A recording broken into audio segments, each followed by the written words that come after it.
ओम नमः शिवाय। शिवजी सदा सहाय। ओम नमः शिवाय। गुरुजी सदा सहाय। जय गुरुजी। शुक्राना गुरुजी। अनंत कोटि कोटि शुक्राना।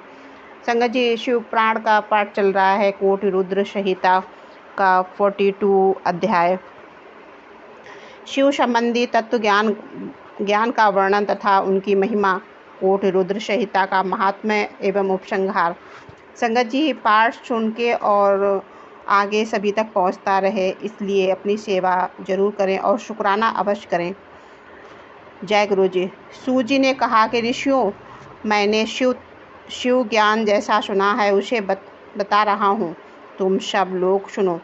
वह अत्यंत गुहा और परम मोक्ष स्वरूप है। ब्रह्म, नारद, सनकादि मुनि, व्यास तथा कपिल इसके समाज में ही लोगों से निश्चय करके ज्ञान जो स्वरूप बताया है उसी को यथार्थ ज्ञान समझना चाहिए। संपूर्ण जगत शिवमय है, यह ज्ञान सदा अनुशीलन करने योग्य है। सर्वज्ञ विद्वान को यह निश्चित रूप से जानना चाहिए कि शिव सर्वमय है। ब्रह्मा से लेकर तृण पर्यंत जो कुछ जगत दिखाई देता है वह सब शिव ही है। वे महादेवी देवी जी ही शिव कहलाते हैं। जब उनकी इच्छा होती है तब वे इन जगत को रचा करते हैं। वे ही सबको जानते हैं, उन्होंने कोई नहीं जानता। वे इस जगत की रचना करके स्वयं इसके भीतर प्रविष्ट होकर ही इससे दूर हैं। वास्तव में उनका इसमें प्रवेश नहीं हुआ है, क्योंकि वे निर्लिप्त हैं, सच्चिदानंद स्वरूप हैं। जैसे सूर्य आदि ज्योतियों का जल में प्रतिबिंब पड़ता है, वास्तव में जल के भीतर उसका प्रवेश नहीं होता, उसी प्रकार साक्षात शिव के विषय में समझना चाहिए। वस्तुतः तो वे स्वयं ही सब कुछ हैं। मतभेद ही अज्ञान है, क्योंकि शिव से भिन्न किसी दैत्य वस्तु की सत्ता नहीं है। संपूर्ण दर्शनों से मतभेद ही दिखाया जाता है, परंतु वेदांती नित्य अद्वैत तत्व का वर्णन करते हैं। जीव परमात्मा शिव का ही अंश है, परंतु अविद्या से मोहित होकर अवश्य हो रहा है और अपने को शिव से भिन्न समझता है। अविद्या से मुक्त होने पर वह शिव ही हो जाता है। शिव सबको व्याप्त करके स्थिति है और संपूर्ण जंतुओं में व्याप्त है। वे जड़ और चेतन सबके ईश्वर होकर स्वयं ही सबका कल्याण करते हैं। जो विद्वान पुरुष वेदांत मार्ग का आश्रय ले उनके साक्षात्कार के लिए साधना करता है, उसे वह साक्षात्कार रूप फल अवश्य प्राप्त होता है। व्यापक अग्नि तत्व प्रत्येक काष्ठ में स्थित है, परंतु जो उस काष्ठ का मंथन करता है वही अंतद्वंद रूप से अग्नि को प्रकट करके देखता है।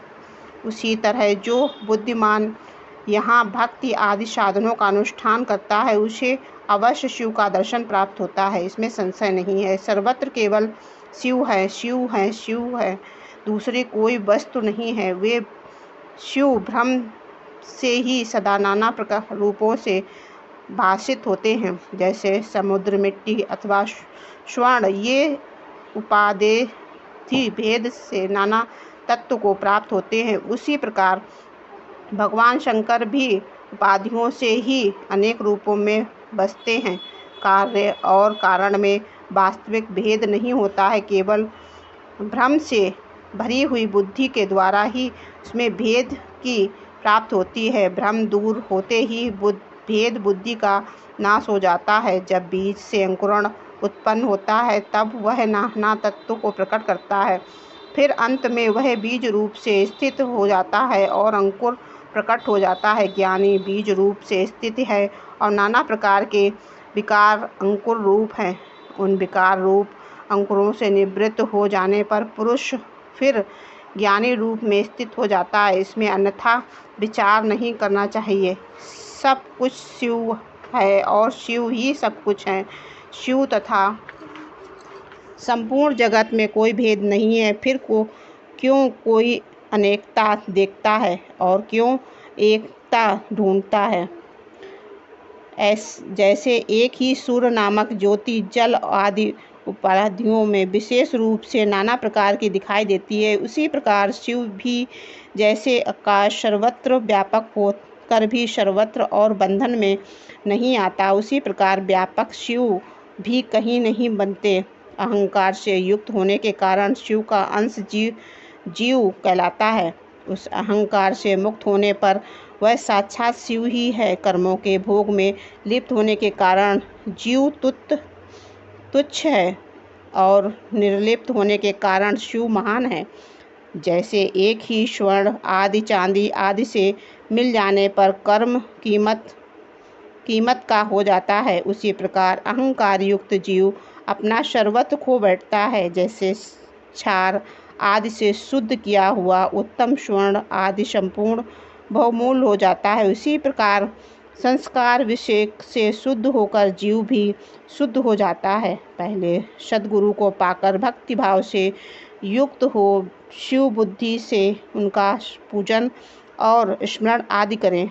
गुरु में शिव बुद्धि करने से सारे पाप आदि मल शरीर से निकल जाते हैं। उस समय अज्ञान नष्ट हो जाता है और मनुष्य ज्ञानवान हो जाता है। उस अवस्था में अहंकार मुक्त निर्मल बुद्धि वाला जीव भगवान शंकर के प्रसाद से पुनः शिव रूप हो जाता है। जैसे दर्पण में अपना रूप दिखाई देता है, उसी तरह उसे सर्वत्र शंभु का साक्षात्कार होने लगता है।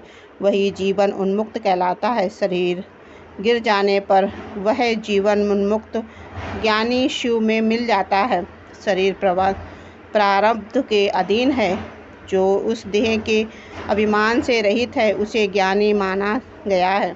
जो शुभ वस्तु को पाकर हर्ष से खिल नहीं उठता, अशुभ को पाकर क्रोध या शोक नहीं करता तथा सुख दुख आदि सभी द्वंद्वों में सम भाव रखता है, वह ज्ञानवान कहलाता है।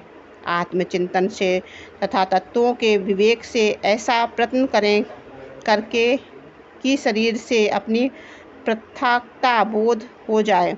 मुक्ति की इच्छा रखने वाले पुरुष शरीर एवं उसके अभिमान को त्याग कर अहंकार शून्य एवं मुक्त हो सदाशिव में विलीन हो जाता है। आध्यात्म चिंतन और भगवान शिव की भक्ति ये ज्ञान के मूल कारण हैं। भक्ति से सदा विषयक प्रेम की उपलब्धि बताई गई है। प्रेम से श्रवण होता है, प्रेम श्रवण से सत्संग प्राप्त होता है और सत्संग से ज्ञानी गुरु की उपलब्ध होती है। गुरु की कृपा से ज्ञान प्राप्त हो जाने पर मनुष्य निश्चय ही मुक्त हो जाता है। इसीलिए जो समझदार है उसे सदा शुंभ का ही भजन करना चाहिए। जो अन्यन भक्ति से युक्त होकर शुंभ का भजन करता है उसे अंत में अवश्य ही मोक्ष प्राप्त हो जाता है। अतः मुक्ति की प्राप्ति के लिए भगवान शंकर से बढ़कर दूसरा कोई देवता नहीं है। उनकी शरण लेकर जीव संसार बंधन से छूट जाता है। ब्राह्मणों, इस प्रकार वहाँ पधारे हुए ऋषियों से परस्पर निश्चय करके जो यह ज्ञान की बात बताई, इसे अपनी बुद्धि के द्वारा प्रयत्नपूर्वक धारण करना चाहिए। मुनीश्वरों, तुमने जो कुछ पूछा था वह अब मैंने तुम्हें बता दिया है। इसे तुम्हें प्रयत्नपूर्वक गुप्त रखना चाहिए। बताओ अब और क्या सुनना चाहते हैं। ऋषि बोले, व्यास शिष्य, आपको नमस्कार। आप धन्य हैं, शिव भक्तों में श्रेष्ठ हैं। आपने हमें शिव तत्व संबंधी परम उत्तम ज्ञान का श्रवण कराया। आपकी कृपा से हमारे मन की भ्रांति मिट गई है। हम आपसे मोक्षदायक शिव तत्व का ज्ञान पाकर बहुत संतुष्ट हुए हैं। सूत जी ने कहा कि जो नास्तिक हो, श्रद्धाहीन हो और शठ हो, जो भगवान शिव का भक्त ना हो तथा इस विषय को सुनने से रुचि ना रखता हो, उसे इस तत्व ज्ञान का उपदेश नहीं देना चाहिए। व्यास जी ने इतिहास, पुराणों, वेदों और शास्त्रों का बारंबार विचार करके उनका सार निकालकर मुझे उपदेश दिया है। इस इसका एक बार श्रवण करने मात्र से सारे पाप भस्म हो जाते हैं। अभक्त को भक्ति प्राप्त होती है और भक्ति बढ़ती है। दोबारा सुनने से उत्तम भक्ति प्राप्त होती है और तीसरी बार सुनने से मोक्ष प्राप्त होता है। अतः भोग और मोक्ष रूप की इच्छा रखने वाले लोगों को इसका बारंबार श्रवण करना चाहिए। उत्तम फल को पाने के लिए उद्देश्य से इस पुराण की 5 आवृत्तियाँ करनी चाहिए। ऐसा करने पर मनुष्य उसे अवश्य प्राप्त होता है, इसमें संदेह नहीं है, क्योंकि यह व्यास जी का वचन है। जिसने इस उत्तम पुराण को सुना है उसे कुछ भी नहीं दुर्लभ है। यह शिव विज्ञान भगवान शंकर को अत्यंत प्रिय है। यह भोग और मोक्ष देने वाला है, शिव भक्त को बढ़ाने वाला है। इस प्रकार मैंने शिव पुराण की यह चौथी आनंददायक और परम पूर्णमयी संहिता कही, जो कोटि रुद्र संहिता के नाम से विख्यात है। जो पुरुष एकाग्रचित्त हो भक्ति भाव से इस संहिता को सुनेगा या सुनाएगा, वह समस्त भोगों का उपभोग करके अंत में परम गति को प्राप्त होगा।